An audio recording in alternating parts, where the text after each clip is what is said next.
Chapter 13, Generation of Abraham. Begin all acts and thinking by using Al-Kalum the All. Tablet 15, The Truth on Haile Selassie.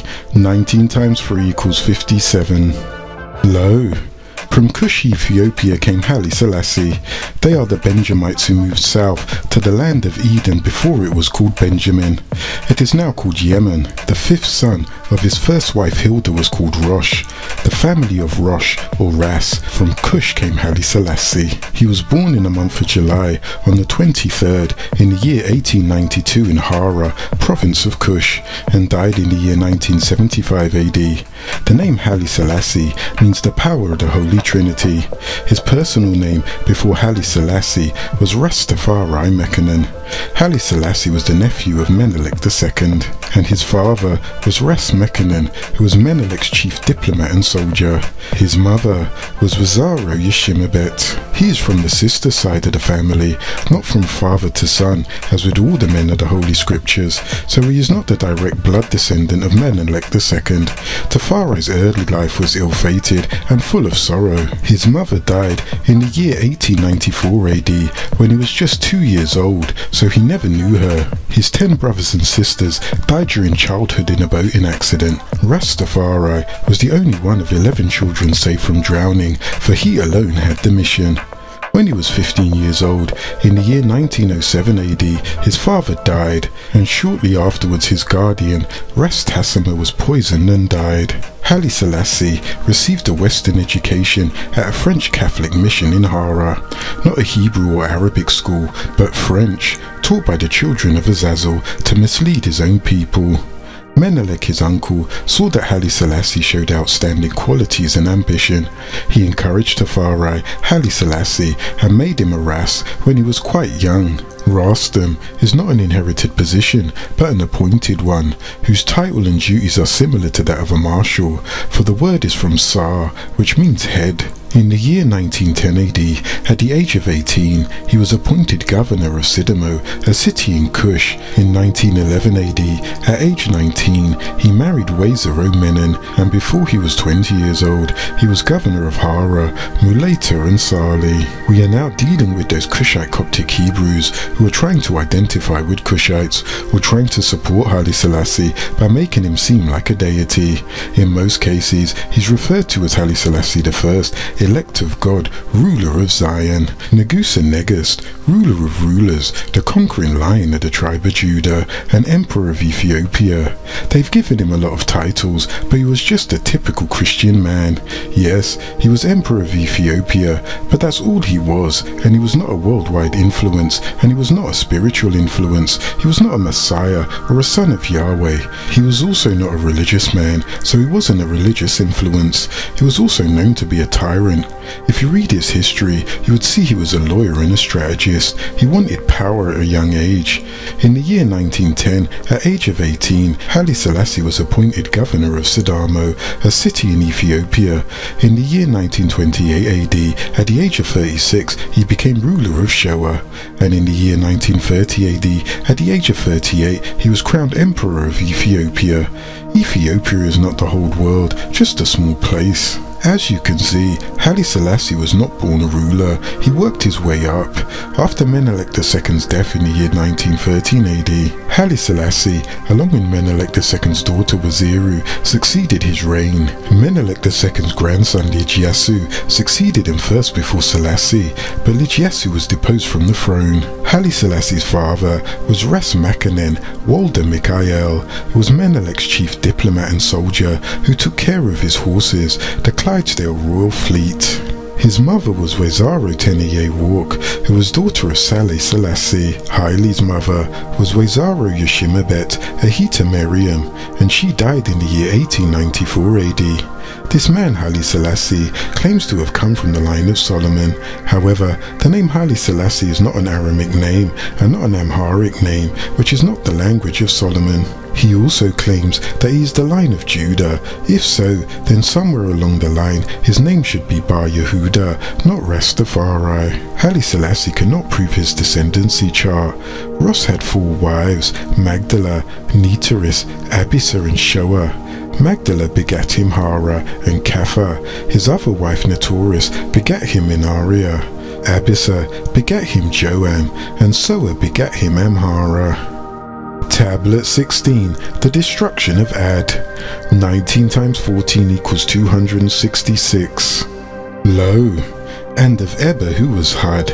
He had my apostle, he was sent to the people of Ad. He was 1200 years after my son Utnapishtim. Only he and Selah was to come after Utnapishtim to my son Abraham. For he Had was the son of Selah, son of Aphaxad, son of Shem, son of Utnapishtim, son of Lamech, son of Methuselah, son of Adapha, son of Jared, son of Mahalaleel, son of Canaan, son of Enos, son of Seth, son of Cadmon, son of Autumn. At all events, I sent him to this misguided and misdirected people, for they were a notorious tribe. They were tall in height and full of strength and bravery. The tallest individuals amongst them were 8 feet and more. The smallest were 6 feet and more. The people of Ad were idol worshippers. One of their idols was named Samud, and the other was named Samad. They constructed great pillars of stone and built upon them tall edifices, from which they reciprocated against any man whom their wrath has increased. Yet I, Elionel, said, when you are violent, you are violent. The people of Ad were mighty, addicted to idolatry, and committed all sorts of wickedness. But after their vileness had attained the highest degree, Had, our apostle, was sent to them. He directed that misguided tribe during 50 years to the straight road. He invited them to acknowledge the unity of me, Elionel, and to discard idolatry. He threatened the people of Ad with the consequences of the sinfulness of their oppression, tyranny, and obscenity. But they trusted to their own strength, had disregarded his admonitions, nor did they accept his law, except a small company of them, only 12 persons. They followed his precepts and injunctions. However, obliged to keep their faith, Islam Millatu Had, the religion of Had's secret, for fear of being persecuted by the coverers of truth. Not one of the nobles of the tribe believed, except one, named Murshid ben Sad ben Akka. And when the endeavours of Had to convert those refractory ones had exceeded all bounds, they unanimously determined to distress and persecute him. The followers of Had, 12 in number, were Uthman, Bakr, Rudda, Salim, Farak, Had, Sharawi, Buddha, Kant, Bana, Ishan and Darud. They became aware of this intention, and when they informed him thereof, he raised his hands in prayer. He bore El Shaddai the Almighty to grant security to the faithful, and to afflict the infidels and all the malefactors and their adherents with adversity. The hour of prayer hit the target of response, and the abundance of rain of heaven was changed into scarcity. The waters of their fountains, wells and rivers were absorbed by the earth. Their gardens, parks and tanks became desecrated. Lastly, the fire of hunger and famine was kindled in the stomachs of those heedless people, and during 7 years they were afflicted with the misery of death. But compassion, being one of the qualities of the Apostle Had, admonished them on that occasion, saying, O you misguided people, have faith in Elionel, that this punishment and calamity may be removed from you, because it is only the consequence of your rebellion and disobedience. They, however, considered his admonitions and promises to be impossible, and persisted in their former ways, not paying attention to Had's preachings, but continuing in their infidelity and wickedness, saying, We cannot abandon the worship of our idols for the sake of your words. And when the famine had culminated in the most acute distress, and they had neither bread nor water, they unanimously decided to send a number of men to Becca in order to pray for rain. It was custom in that time that when any calamity befell the faithful person in the unity of Elionel or an infidel, he betook himself to the sanctuary of El-Rab, whose magnificence be glorified, which was situated in the locality of the Kaaba, where the red hill stood. And after he had prayed, his wish was granted. At that time, the inhabitants of the blessed city of Becca were of the children of Amalek, son of Lad, son of Shem. They were called Amalekites. The sheriff of Becca and the chief of that tribe was Muawiyah ben Becca. His mother's name was Kalkahara, the daughter of Kabiri of the tribe of Ad. When the calamity of famine had arisen amongst the Adites, they sent the headmen of their people, such as Kil, son of Az, Lugman, son of Ad, Bakam, son of Hilal, son of Marshad, son of Akka, Sad, son of Hilka, son of Kabiri, the maternal uncle of Muawiyah, son of Bakr, and many others. The number of 70, under the leadership of the above-named Kil, to the noble city of Becca, with the instructions to stay in a secret place for the purpose of praying for rain.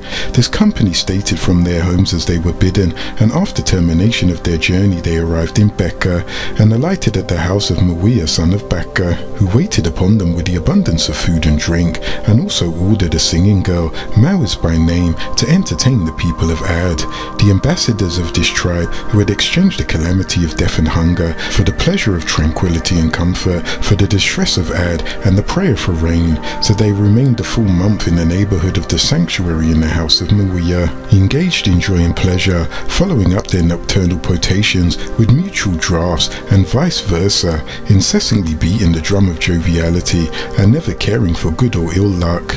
After a protracted stay of these guests in Muawiyah's house, the host became distressed and said to himself, "These men have come to ask for rain, but they have taken to drinking intoxicants, and my relatives have remained afflicted with famine. If I admonish my guests, they will probably attribute my advice to stinginess and will say I am weary of entertaining them." At last, he composed a piece of poetry wherein he alluded to the carelessness of Kil and his companions, and to the misery of their friends at home.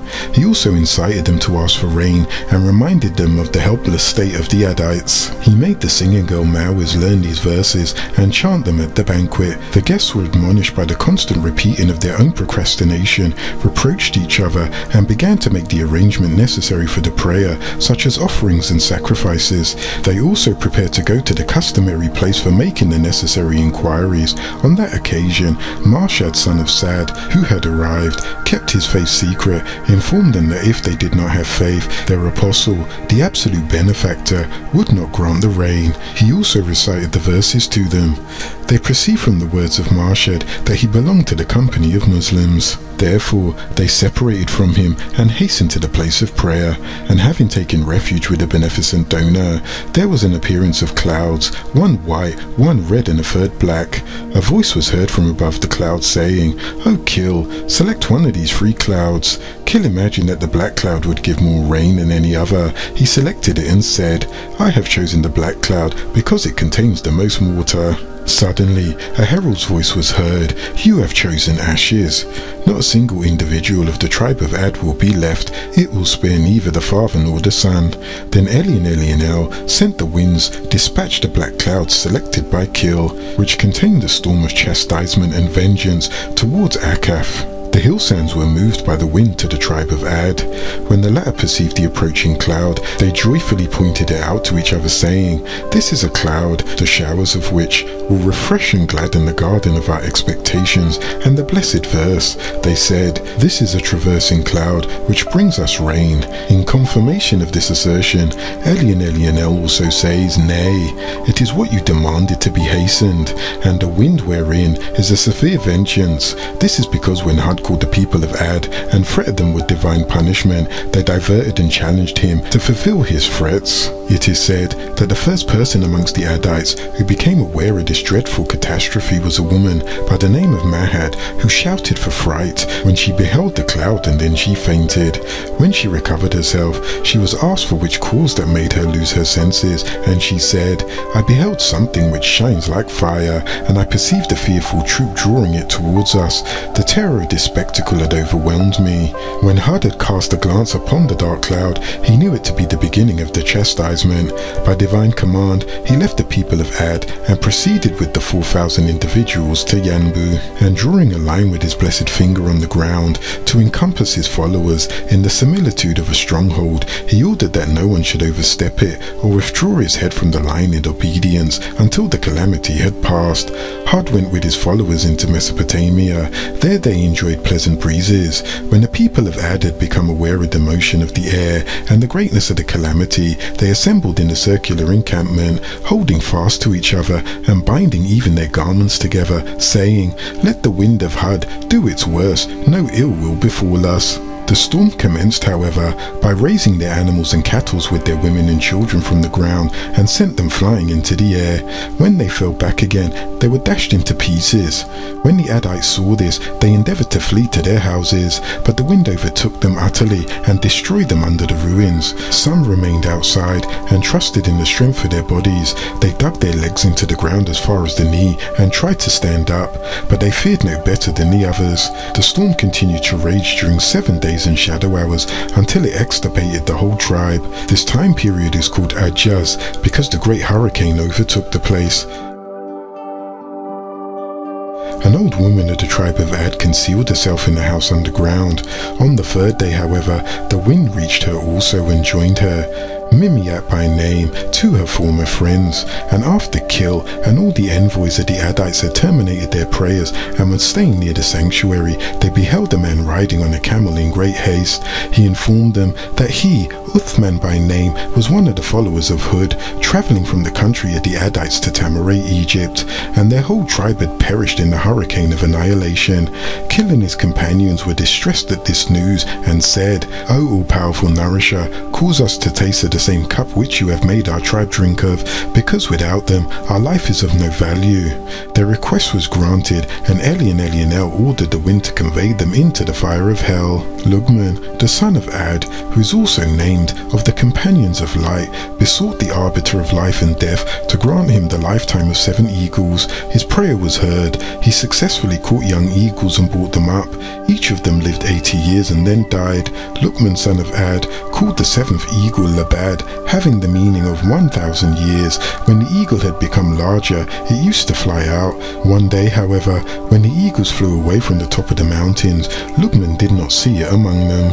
He became uneasy and called Labad to ascertain the reason he is not flying out. He also cajoled him to do so, but after making a frightful effort to get up, Labad again fell to the ground and his soul took flight. At that very moment, the born of Lukman's soul was liberated from the cage of his body, and he hastened to the mansion of eternity, Malakut. When the people of Ad had been overtaken by the vengeance of Eli and Elionel, Hud invited the followers to immigrate. They accordingly went to Becca. The sepulchres of Hud, which was moved from the Red Hill and situated between the houses of assembly and the great seal of the newsbearers of Eli and Elionel, has inscribed on it, "I hear and obey in the name of Eli and Elionel. I am Hud, the apostle of the creator of the heavens and the earth, sent to the people of Ad, whom I invited to accept the faith and to abandon idols, but they refused, and the storm destroyed them." So Ebba, Hud was also his name. Ebba. His manners were extremely affable and jovial. His body was very hairy. He was also called Abad, and had no teeth in old age, and was very thin, and the colour of a cloudy day, very dark with pale white eyes, short arms and big feet. He was very pious, abstinent, liberal, amiable, and great almsgiver. His miracles were so many, one of which was when the people of Ad were in trouble about the pastures for their sheep and cattle, they requested Hud and said they would accept his religion.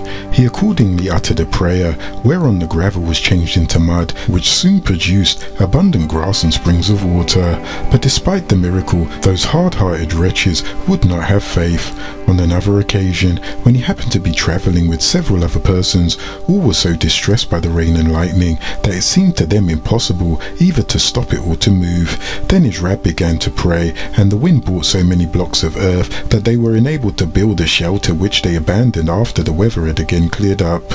The length of his mission in his life was 464, and 500 years after the destruction of the tribe of Ad, and of Shadid and Shaddad.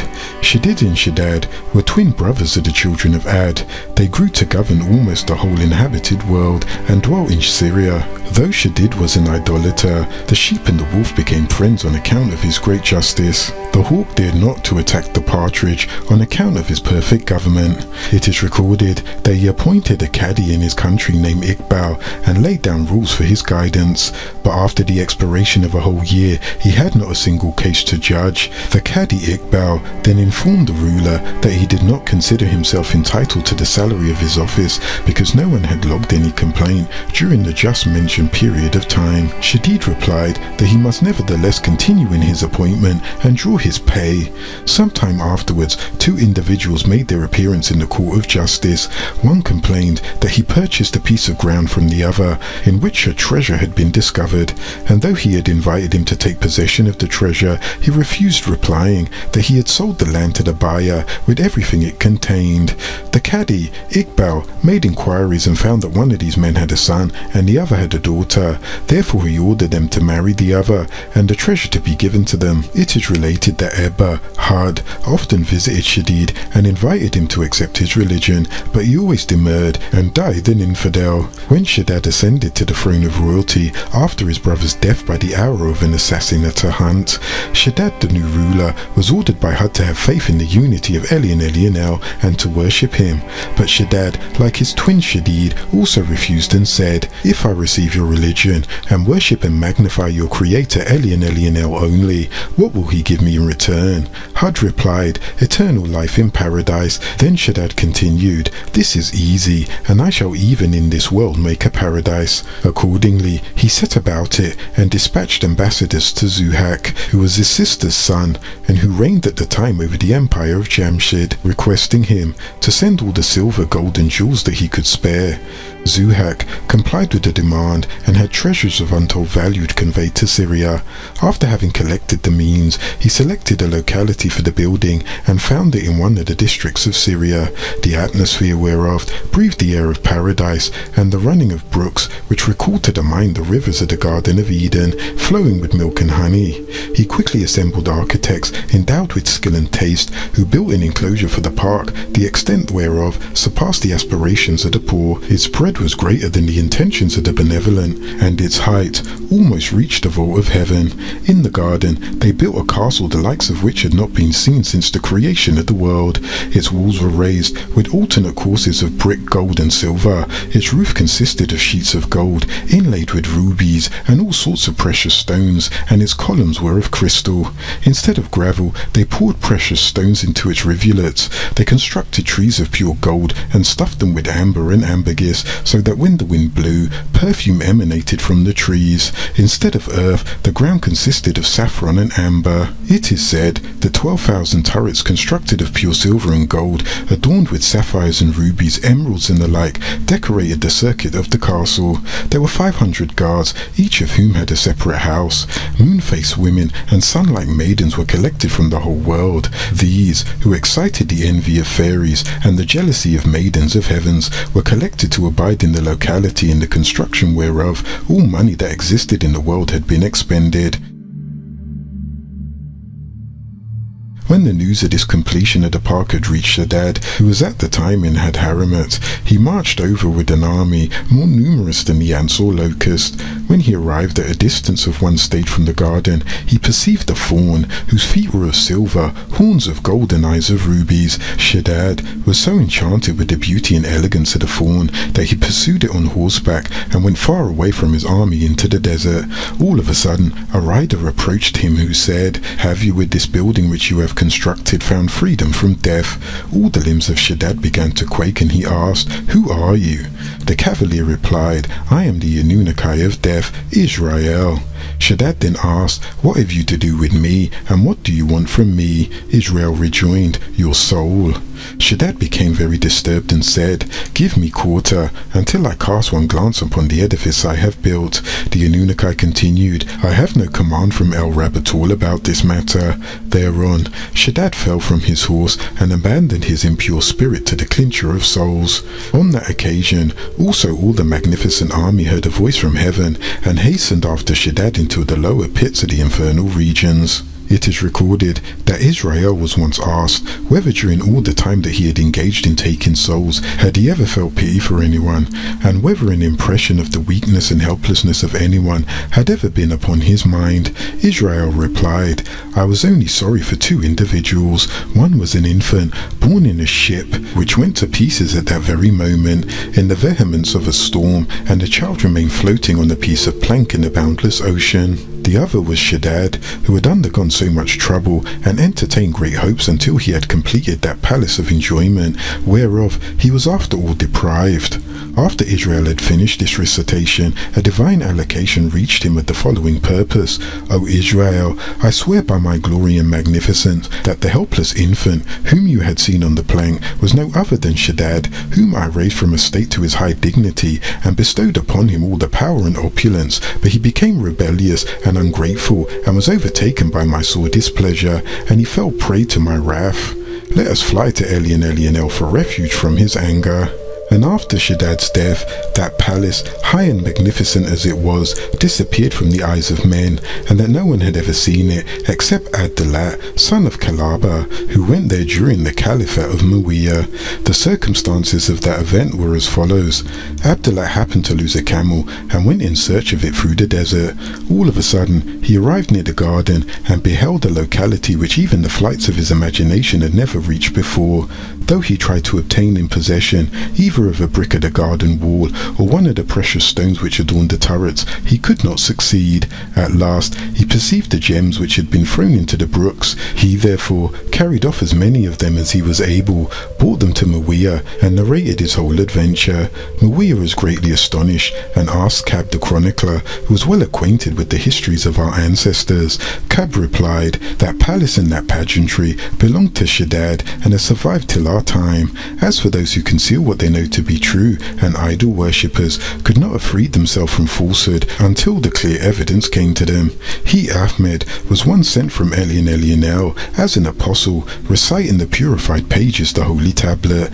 In it are straight inscriptions, and as for those who were given the scripture, didn't become divided until after the clear evidence came to them. They were only ordered to sincerely serve only El Elo with total devotion, and they were commanded to offer worship and to give charity, and this way of life is the straight way. Surely those who conceal what they know to be true from the family of the scriptures and the idol worshippers shall eternally be in the fire of purgatory. These are they, the most wicked of creatures. Verily, as for those who are faithful and work to perfect their beings, these are the very best of creatures. Their Rab will have their reward, the garden of paradise Eden, beneath which rivers flow. They will be in it eternally. Elionel is pleased with them, and they are pleased with him. This is for whoever dreads his Rab, Elionel the Most High. Tablet 17. Elionel. 19 times 1 equals 19. Lo, Elionel is the most magnificent of all things seen and unseen. Salah raised his hands towards heaven and turns his face towards the Kaaba, Qibla, in the land of Elionel Gur. And your Rab, Elionel, will give you, Muhammad, a reward which will please you. Did he, Elionel, not give Muhammad a shelter when he found Muhammad an orphan? And when he, Elionel, found you, Muhammad, astray off the path of righteousness, he guided you aright. And when he, Elionel, found you, Muhammad, poor and needy, he made you rich. In regards to the orphan, don't oppress them, and in reference to the beggar, doth not despise them, or cast him away, and do not keep telling tales, Hadith, about the grace your Rab has shown you. Elionel is the most magnificent of all things seen and unseen. Glory to my Rab the Supreme. Elionel listens to those who show him gratitude. Elionel is the most magnificent of all things seen and unseen. Glory to my Rab the Most High. Elionel is the most magnificent of all things seen and unseen. Tablet 18. Praise be to you, Elionel. 19 times 4 equals 76. Lo, all gratitude is due to the source, Elionel, El Rab of all the boundless universes. He is the yielder, the most merciful, the ruler of the day of decision. It's you, Elionel, whom we pray to, and it's you alone we beseech for help. Guide us to the narrow path of the news bearers who stand straight and firm, the narrow path of those who have earned your Elionel's grace. This is not inclusive of those who stirred your anger and brought an everlasting curse on themselves, and this is not inclusive of those who drifted from the light on the right side to the darkness on the left side. Didn't we, Elionel and the Anunnaki, expand your chest with right knowledge, and we, Elionel and the Anunnaki, relieved all the burdens that surrounded you, Ahmed, which weighed down heavy on your back, and we, Elionel and the Anunnaki, raised your Ahmed's character so that you too will be remembered for all times. So surely understand that with every difficulty there is ease, so surely with every difficulty you will find ease. So when you, Ahmed, have finished with the duties of your mission, then you must work hard and desire to return to your Rab. Amen. Glory be to Rab the Supreme. Elionel listens to those who show him gratitude. Our Rab, to you is due all gratitude. Elionel is the most magnificent of all things seen and unseen. Glory to my Rab the Most High. Elionel is the most magnificent of all things seen and unseen. Glory to my Rab the Most High. Elionel is the most magnificent of all things seen and unseen. The reverence is due to Elionel, and the worships and good works, peace be upon you, O newsbearer, and the mercy of Elionel and his blessings, peace be upon us, and the slaves of Elionel, the perfectionists. I bear witness that nothing would exist if Elionel didn't create it. He is alone and has no partners, and I bear witness that Muhammad is his servant and his apostle. Elionel is the most magnificent of all things seen and unseen. Elionel is the most magnificent of all things seen and unseen.